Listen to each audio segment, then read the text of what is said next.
Hey guys, so recently I was at a VickyBytes competition where I got to have some very genuine conversations with developers having over 20 years of experience in this industry. I just asked them this simple question: what do developers actually need to know in 2026? And what they share literally surprised me. So let me break it down for you. So the first thing they talked about was building AI systems where multiple agents work together. So instead of one AI trying to handle everything, you have different agents, each doing their specific job. And they are all connected through something called MCP or Model Context Protocol. The simplest way I can explain this is imagine a well-coordinated team where everyone knows their role and they are all working towards the same goal. That's basically what this is, and this is how real production AI applications are built right now. Second was Rust, and these guys were really firm about this one. If you're building anything that needs to be fast and reliable, then Rust is becoming the standard because it gives you the performance you would get from something like C++ but without the memory errors that cause your software to crash. Especially in blockchain where you absolutely cannot afford things breaking,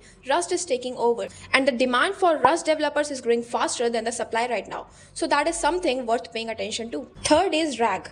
RAG stands for Retrieval-Augmented Generation and has the simplest way to understand it. Now most AI only knows what it was trained on, so it has a knowledge cutoff, and it knows absolutely nothing about your specific data. Now RAG fixes that by connecting AI directly to your real-time private data through vector databases. So instead of getting some generic answer, you are getting a response that's actually based on your real information. Fourth is platform engineering, and this is basically where DevOps is heading. So instead of developers having to wait on someone else to set up their infrastructure, you now have self-service platforms where you can get exactly what you need. And the companies that have moved to this are shipping so much faster than those still doing things the old way. So this shift is happening whether we like it or not. Fifth is Go or Golang, and this language just keeps proving itself. It's what developers reach for when building cloud-native services and microservices because of how well it handles multiple things running at the same time. And if you're working with Kubernetes, this is pretty much the language of choice. The concurrency support in Go is genuinely hard to beat, and that's why it's still dominating the cloud natives. Sixth is TypeScript,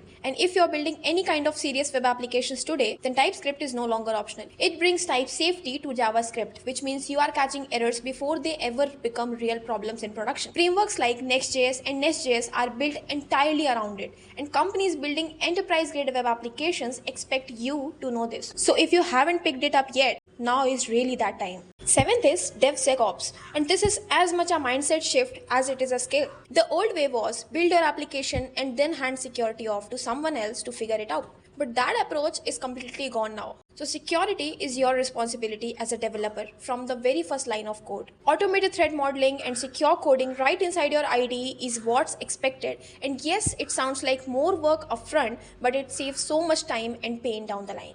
Eighth is WebAssembly, and this one genuinely excites me. It lets languages like Rust and C++ run at near native speed directly inside the browser, which means that you can now build web applications with the kind of performance you'd normally only expect from desktop software. And for browser-based AI tools and gaming, this is completely changing what's actually possible on the web. Ninth comes observability engineering, and this goes way beyond just reading logs. Using tools built around Opal Telemetry, you get AI-driven debugging that actually tells you what's happening inside your application when it's running in production. When something breaks, you don't want to spend hours digging through endless logs trying to figure out why. Modern observability tools tell you exactly what went wrong and where, so you can fix it fast. And 10th and the last one is FinOps, and this one genuinely caught people off guard in our conversation. Developers are now expected to understand and manage the cost of what they are building because with AI and cloud services, bills can spiral really quickly if nobody's paying attention to it. So cost-aware coding and having budget control built in your deployment process is becoming a real expectation from companies, not just something the finance team worries about.